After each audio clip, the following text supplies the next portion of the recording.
अवामी मसला सां गॾु मां आहियां अवां जो मेज़बान बासित चांग। असीं हिन वक़्तु मौजूदु आहियूं तव्हांखे फैज़गंज हेडक्वाटर पका चांग में। ऐं इहो ॿुधाईंदो हलां त समूरी सिंध जा फैज़गंज में बि लॉकडाउन उहो जारी आहे। ऐं जेके फैज़गंज जा जेके शहरी आहिनि, जेके दुकानदार आहिनि, उहे घरनि ताईं महदूद ऐं घरनि ते महदूद थियल आवाम खे जेके हिते हितां जा जेके दुकानदार आहिनि, जेके किराना दुकानदार आहिनि या जेके सब्जी फ्रूट आहिनि, उहे हितां फैज़गंज आवाम खे ॿिन्हिनि हथनि सां लुटे रहिया आहिनि। जॾहिं त सिंध हुकूमत तरफ़ां इहो ऐलान बि कयो हो त ग़रीब बेपुच माण्हुनि खे राशन फिराम कयो वेंदो, पर 7 ॾींहं मुकमिल गुज़री विया आहिनि। हिन वक़्त ताईं न को MP आयो, न MN आयो, न DC आयो, न ई वरी को सिंध हुकूमत जेको नुमाइंदो आहे। हितां जा जेके समाज जा अॻुवान आहिनि, उहो पंहिंजी मदद पाण त अचनि थो करे। बेपुच माण्हुनि खे, जेके मज़दूर तबिके जा माण्हू आहिनि, हुननि खे फिराम कयो वेंदो। ऐं असां इहा कोशिशि कंदासीं जेके हिते फैज़गंज जा जेके समाज जा अॻुवान आहिनि, हुननि सां बि पंहिंजे नाज़रीन जी ॻाल्हि ॿोल कराए सघूं। महबूब चांग मौजूदु आहे, जेको गुज़िरियल हफ़्ते खां वठी पंहिंजी मदद पाण त पूरी सिंध में ग़रीब माण्हुनि खे राशन फिराम करे आहे।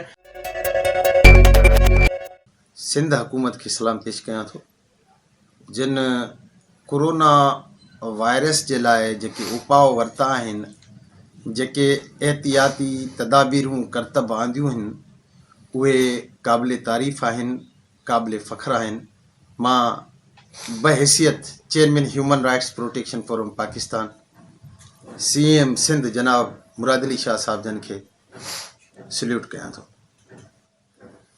उनखां बाद में मां अव्हांखे ॿुधाईंदुसि त 21 मार्च खां वठी जीअं लॉकडाउन जो सिलसिलो जेको तसलसल हुयो उहो बरक़रार रहियो, त human rights protection forum Pakistan मुल्क भर में कोरोना वायरस जे ख़िलाफ़ आगाही मुहिम ॾिनी, माण्हुनि में मास्क तक़सीम कया, ऐं जेके मज़दूर तबिको जेको कोरोना वायरस जे लॉकडाउन सबबि पंहिंजनि घरनि ताईं महदूद रहिजी विया, जेके वीचारा पंहिंजे कम ते न पिया वञी सघनि, ॾिहाड़ी वारा हुया जेके मज़दूर, उन्हनि खे ह्यूमन राइट्स प्रोटेक्शन फोरम सॼे मुल्क भर में जेको आहे सो राशन तक़सीम करे थी। ऐं राशन बि लिस्टूं ठहनि थियूं, उहे लिस्टुनि जे ज़रिए घर घर उन्हनि खे जेको आहे सो तक़सीम कयूं पिया।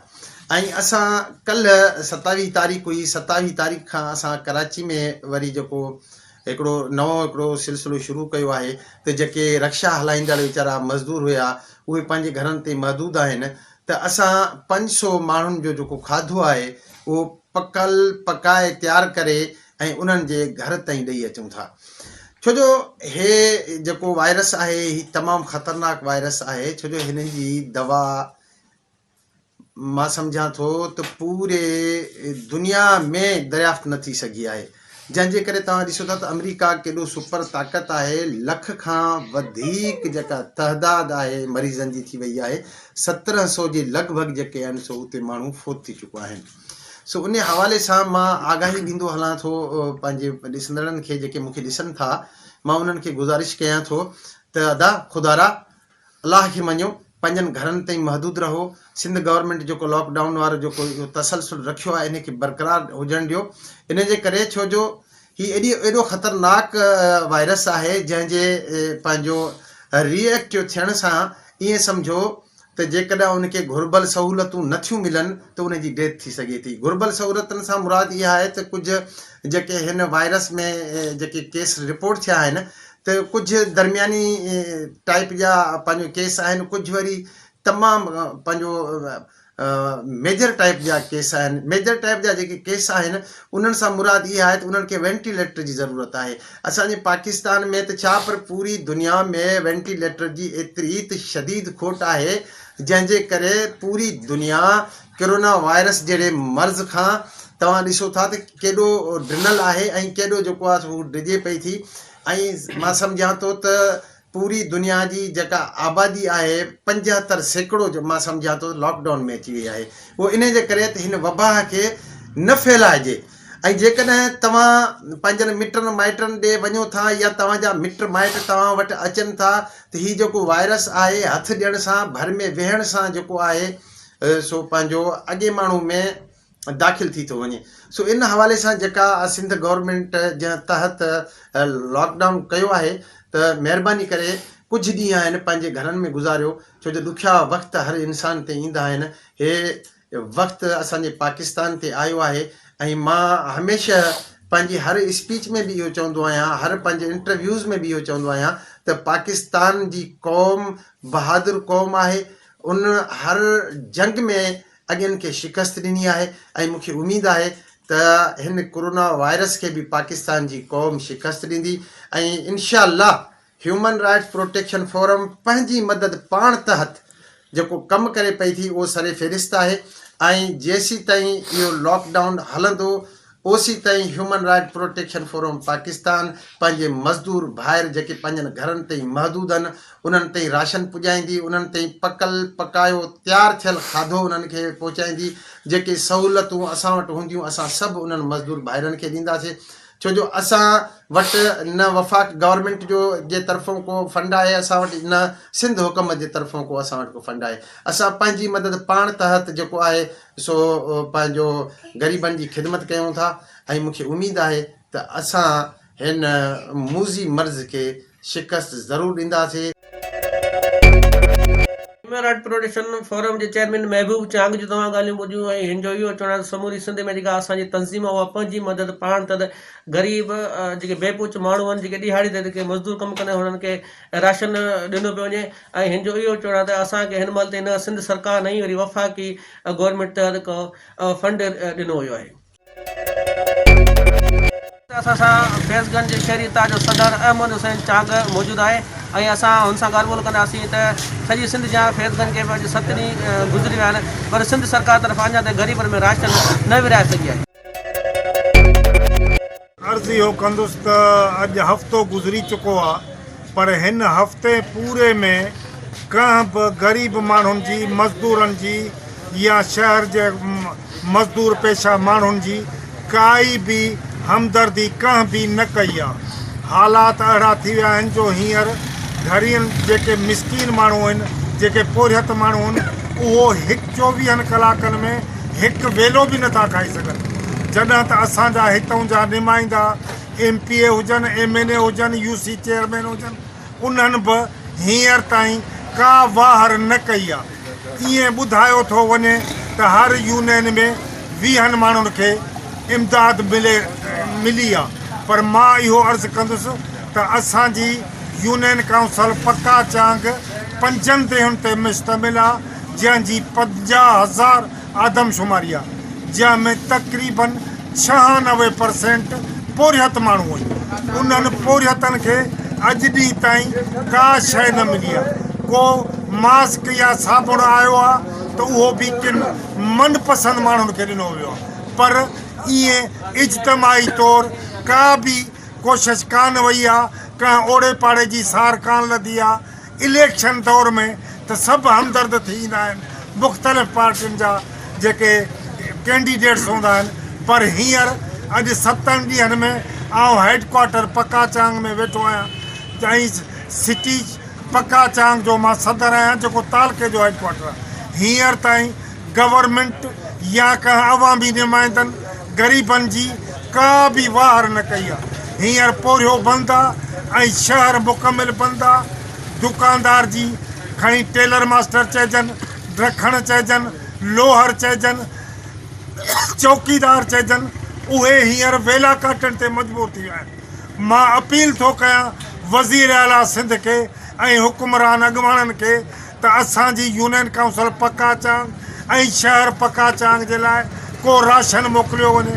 कंहिं खे बि हिकु पाउ अटे जो हिन हफ़्ते अंदरि न मिलियो आहे। मजबूरन असांखे हे जेको हालात आहिनि, शटर बंदि हड़ताल आहे, त असां कानून जी भंजकड़ी करे रोडनि ते बुखे पेट में अची वेंदासीं ऐं उन जी ज़िम्मेवार गवर्नमेंट हूंदी। जी नाज़रीन, तव्हां शहरी ताज सदर अहमद हुसैन चांग जूं तव्हां ॻाल्हियूं ॿुधियूं ऐं हिन जो इहो चवणु आहे त समूरी सिंध जा फैज़गंज खे अॼु 7 ॾींहं गुज़री विया आहिनि, पर सिंध सरकार तरफ़ां या DC खैरपुर तरफ़ां या MP MLA तरफ़ां अञा ताईं को बि चूंडियल नुमाइंदो लड़ी न आयो। हिन सिंध सरकार खे इहो वार्निंग ॾींदे चयो आहे जेकॾहिं ग़रीब माण्हुनि में राशन न विरायो हो त असां 144 जी भनकड़ी करे ऐं रोडनि ते ईंदासीं। हिन वक़्तु असां सां समाज जे अॻुवान अब्दुल बाकी शर मौजूदु आहे ऐं असीं हुन खां इहो पुछा कंदासीं त अॼु 5 ॾींहं आहे पूरी सिंध जा फैज़गंज बि लॉकडाउन ऐं हुकूमत खे कहिड़ी प्लानिंग जोड़े जंहिं तरह ग़रीब माण्हुनि वटि राशन ॿी जेका असांजी टाउननि जी बिजेट आहे, यूसिन जी बिजेट आहे, इहा मुकमल 100% करप्शन जे हवाले आहे। फ़ौरन इहा बिजेट लेप्स करे सिंध गवर्नमेंट पंहिंजे अथॉरिटी वठी ऐं माजिस्ट्रेट जे ज़रिए हिन करप्ट साबुण माफ़ियाउनि माजिस्ट्रेट जे ज़रिए इहा जेका सो उन रोज़ दिहाड़ी कमाईंदड़ मज़दूरनि जे घरनि ते पहुचाई वञे त जीअं हिन ख़तरनाक वबा खे असां मुंहुं ॾेई सघूं ऐं असां इंसानियत ऐं पंहिंजी क़ौम बचाए सघूं। सर जेको मज़दूर को बि अवामी जेके सरकारी नुमाइंदा आहिनि को बि कोन थो पहुचाए। वॉलंटियरली माण्हू जेके सियासी या समाजी शऊर रखंदड़ आहिनि उहे पंहिंजे वस ऐं वितवार, पर उहो तमामु थोरो आहे। उहो उन खे को कोन थो चई सघे त उहो को अवाम खे रिलीफ आहे, उहे थोरो घणो कनि था। बाक़ी इहे जेके सियासी पंडित आहिनि इहे त ईअं गुम थी विया आहिनि त तव्हां सॼे सिंध जो वठो, तव्हां सोशल मीडिया हलायो था, तव्हांजे चैनल जेको आहे सो मुकमल इन्हनि खे कवरेज करे थो। धरती टीवी न्यूज़ तव्हां ॿिया सभु तव्हां ॾिसो त तव्हांखे नज़र ईंदो त ख़तरा फ़क़ीर बि मैदान ऐं अमल मां आहिनि, पर हे चूंडियल नुमाइंदा नाल करप्ट इंसानियत जा वेरी आहिनि, सवाइ वज़ीर आला सिंध मुराद अली शाह ऐं कुझु उन जी टीम जेका हुआ कमु करे पई। छा पिया सम्झो त भई हिकु त लॉकडाउन जेको सिंध हुकूमत कयो आहे इहो इंतिहाई बहितरीनु शानाइतो ऐं हिन क़ौम खे वबा खां बचाइण जो फ़ैसिलो आहे। इन जी असां मुकमल हिमायत कयूं था, पर इन सां गॾोगॾु हिननि जी करप्ट माफ़िया चेयरमैननि जी MP MNA जी बिजेट जेका लेप्स करे उहे ग़रीबनि मुस्तहक़ माण्हुनि खे माजिस्ट्रेट ऐं नुमाइंदनि जे निगरानी में ऐं जेको ठाही आहे मुराद अली शाह साहिबु उन्हनि जे निगरानी में उन्हनि माण्हुनि ताईं पहुचाई वञे, न त हे हिन वबा मां बि पंहिंजा घर भरींदा, हे पंहिंजे नसुलनि जे लाइ माल वधूं ऐं क़ूवत रमनि, पर हे इहो नथा सम्झनि त हीअ वबा इन्हनि खे बि ॾी थी सघे, हिन ज़ालिमनि खे बि ॾी थी सघे।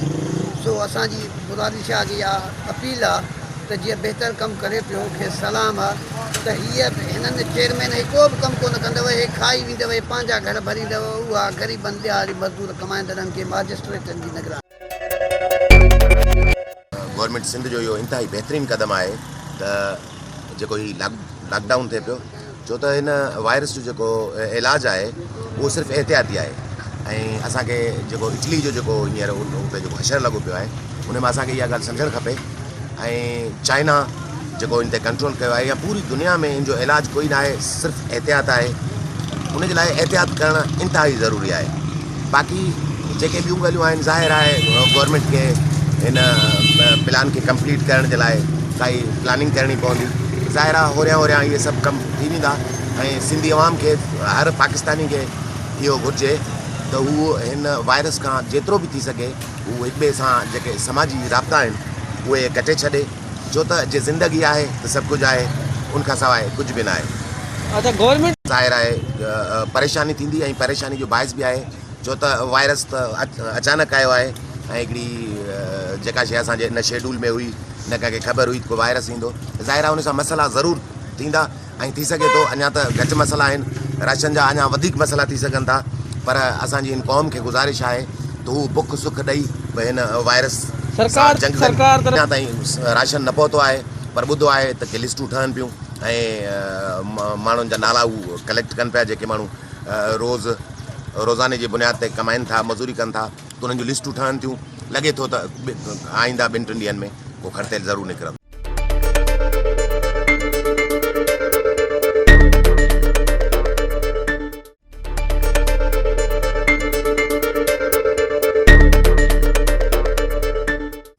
बल्कि नंढड़ा ॿार बि मैदान में निकिरी आया, पर असांजो नंढा ॿार न हुजनि।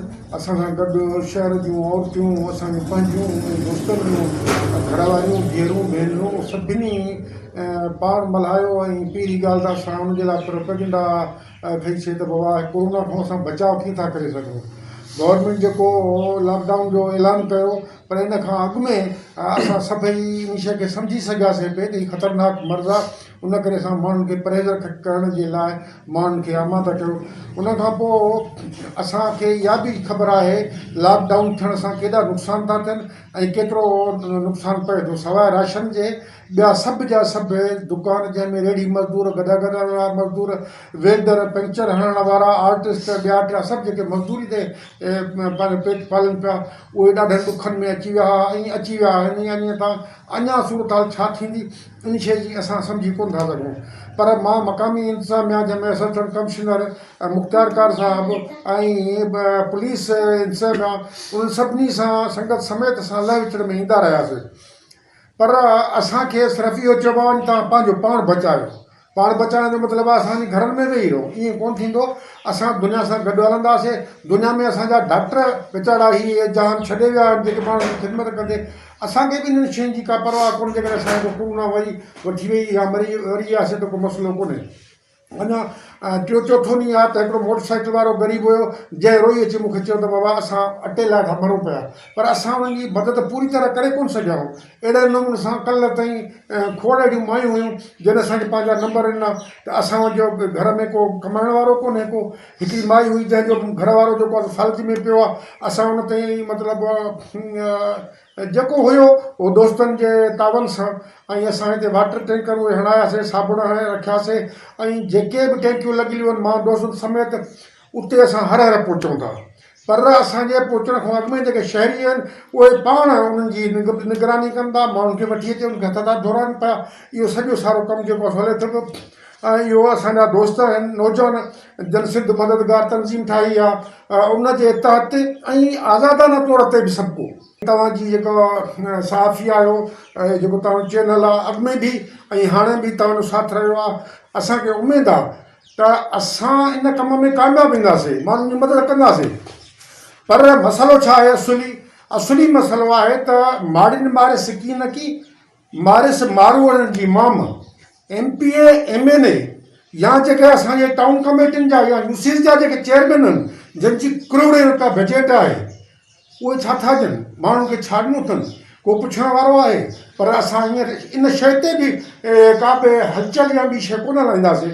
असां हींअर मगन आहियूं पंहिंजे सिंध जे माण्हुनि खे बचाइण लाइ, मुल्क जे माण्हुनि खे बचाइण लाइ ऐं दुनिया जे माण्हुनि खे बचाइण जे लाइ। मुंहिंजी अपील आहे मुंहिंजनि पंहिंजनि ज़ाती दोस्तनि खे जेके सॼी सिंध में आहिनि, मां सुबुह बि उनसां वास्ते राब्तो रखियो आहे, सभु जा सभु दोस्त हिन कम में मतिलबु असांखे ॾाढी ख़ुशी आहे जो तव्हां आहियो, तव्हांजी महिरबानी। सुबुह जी रिपोर्ट हुई, मूंखे कंहिं दोस्त फ़ोन कयो त ॿाहिरि अली पेट्रोल पंप ते ॿकरापड़ी लॻी आहे। जीअं हुन चयो तीअं मां पुलिस खे फ़ोन कई, हुननि चयो असां हाणे जो हाणे भॼूं था। वरी मां तयारु थी वियुसि थाणे ते, उनखां पुछियो, उन चयो बाबा हींअर हर शइ क्लियर थी वई आहे। हल्की फुल्की इहा शइ आहे वाक़ई, माण्हू गॾु थी था वञनि पिया। बैंक में असां वियासीं, अमर बि हुयो असांजो माना सहाफ़ी, उहो बि हुयो, मां बि हुयुसि, ॿिया बि दोस्त हुया। असांजो ॿियो जेको आहे यूनियन ऑफ जनरल्स जो छा नालो रियाज़ साहिबु कयो, असां गॾिजी वियासीं उते माण्हुनि जी रशी। ऐं असांजो मैनेजर कोन हो, तो ऑपरेशन मैनेजर हो, हुनखे मां चयो माण्हुनि खे तव्हां परे छो न रखियो, माण्हुनि खे असां परे कयोसीं। ऐं उनखां पोइ वरी अॼु मां पोस्ट ऑफिस वियो ऐं उते रशी उन्हनि खे चयो आहे। मतिलबु असां सम्झूं था त असांजी मक़ामी इंसान को फ़ाल किरदारु हुनजो असां वटि आहे ई कोन को, न को अॻे रहियो आहे न को हाणे रहियो आहे, सुभाणे कहिड़ी ख़बर कमु कनि या न कनि। असां माण्हुनि खे ॿाहूं ॿधी कल्ह टियों ॾींहं जी ॻाल्हि आहे, असांजा हिकिड़ो मक़ामी कारकुन हुयो, असां वियासीं ॿार क्रिकेट खेॾनि पिया, तक़रीबन 50 खण ॿार हुया। उते वियासीं, मां ॿियो कुझु बि कोन्हे, गाॾी झले ॿीं मां ॿाहूं ॿधियूं। बाबा ख़ुदा खे मञो सभु हलिया वञो, सभु हलिया विया, बिल्कुलु सभु हलिया विया। जेके बाशूर माण्हू आहिनि उहे सोचनि था त हीअ बीमारी ॾाढी मोहलिक आहे।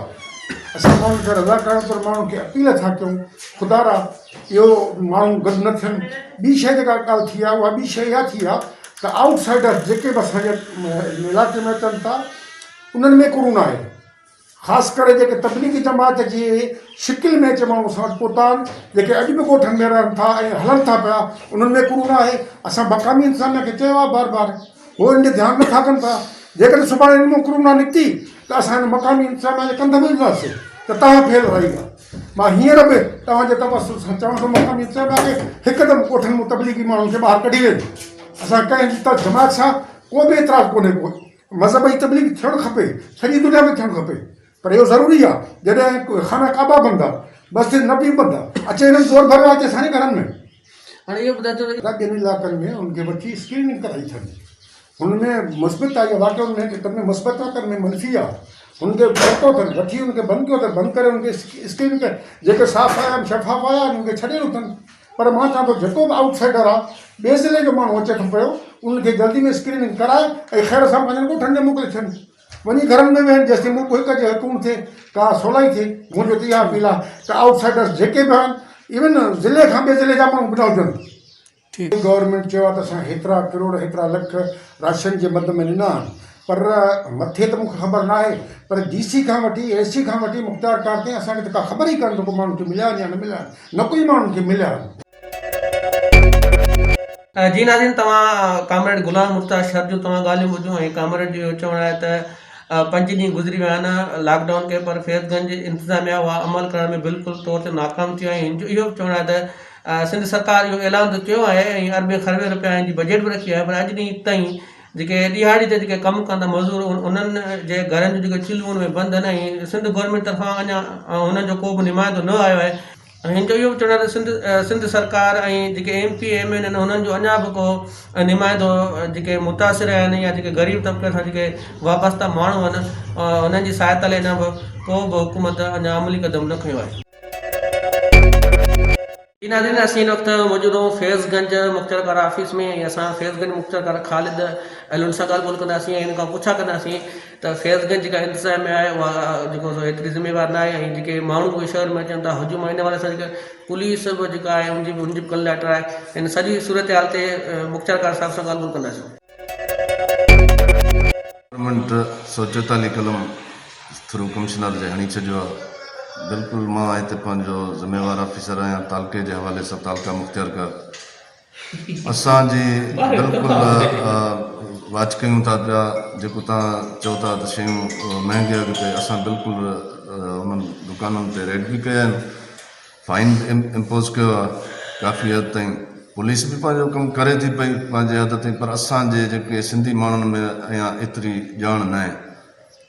पोइ उहे उन पंहिंजे जेको आहे अणॼाणे जे करे गॾु थियनि था शहर में, पोइ इहो मसइलो थिए थो। बाक़ी जेको आहे को बि अहिड़ो इशू कोन आहे जो इंतिज़ामिया नंढ पई हुजे। इंतिज़ामिया बिल्कुलु 24 कलाक जेको आहे सो अलर्ट आहे। सर, सुबुह ॾिसो जीअं मेरा नेशनल हाईवे ते माना हिकिड़े भाउ सराउंड पीढ़ी हणाई आहे या जेके मुख़्तलिफ़ जेके ॿारणे में गेमूं पियूं थियनि, इन वजह सां असां जेको जेके समाज अॻुवान पुलिस खे बि असां कंप्लेन कयूं था, पुलिस को तौर बि नथो। ॿियो त जेके जमात इस्लाम जे जेके मौलवी साहिब आहिनि उहे अचनि था, उहे हिनखे फिराइनि था। उन हवाले सां असां पुलिस खे काफ़ी शिकायत।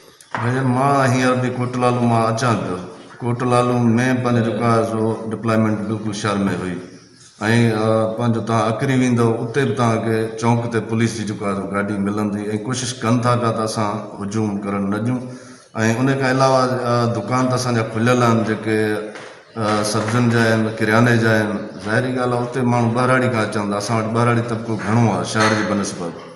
उहे पोइ ॿ टे माण्हू गॾु थी था वञनि, कोशिशि कनि था पुलिस वारा बि उन्हनि खे हटाइण जी। या सर ग़रीब तो बिल्कुलु भाईजान, राशन जे हवाले सां कल्ह राति जेको आहे सो डिसाइड गवर्नमेंट करे छॾियो आहे। लिस्टूं असांजो अमलो ठाहे थो पियो। इंशाअल्लाह ताला सुभाणे ताईं असां वटि राशन बैग्स पहुची वेंदा। जेके ग़रीब जेके मिसकिन तबिको आहे उन्हनि जे घरनि ते असां पहुचाए छॾींदासीं। जेको चीफ सेक्रेटरी नोटिफिकेशन जारी कयो आहे उन में जेको कन्वीनर कयो आहे उन में तालके लेवल ते असिस्टेंट कमिश्नर हूंदो ऐं डिस्ट्रिक्ट लेवल ते डिप्टी कमिश्नर हूंदो। इंशाअल्लाह अहिड़ी का शिकायत कोन थींदी। असां पाण रेवेन्यू वारा इनखे मॉनिटरिंग कंदासीं ऐं बिल्कुलु असांजा तपेदार जेके आहिनि उहो जेका लिस्ट असांखे मिलंदी बिल्कुलु उन जी इंक्वायरी करे पोइ असां जेको आहे राशन बैग्स विराईंदासीं। असां बार बार ऐलान बि कराया आहिनि। यूनियन काउंसिल लेवल ताईं हेठि ताईं असां हलिया विया आहियूं ऐं पंहिंजे यूनियन काउंसिल जे चेयरमैन खे बि चयो आहे त इन्हनि खे पंहिंजो अवेयरनेस तव्हां बि जो असां पंहिंजे तपेदारनि जे थ्रू बि अवेयरनेस ॾिनी आहे त पंहिंजी सफ़ाई सुथराई जेको आहे कनि त इनशाला हिन मूज़ी मर्ज़ ते असां कंट्रोल करे असांजे ख़्याल में छो त असांजा 24 कलाक पंहिंजो अटैच आहिनि, इहे गॾु आहिनि। असां जेॾीमहिल बि कॉल कई आहे हू अलर्ट रहनि था ऐं माना अहिड़ा शहर आहिनि जिते हुननि जी डिप्लॉयमेंट हींअर बि मौजूदु आहे। तव्हां वञी ॾिसी सघो था। कोटलालू में हाणे मां ॾिसी आहियां, अकरी में मां हाणे ॾिसी आहियां। हिते फैज़गंज जे हवाले सां बि चौंक ते तव्हांखे ASI ऐं 2 पुलिस वारा ज़रूरु मिलंदा। भली तव्हां ॾिसी वठो।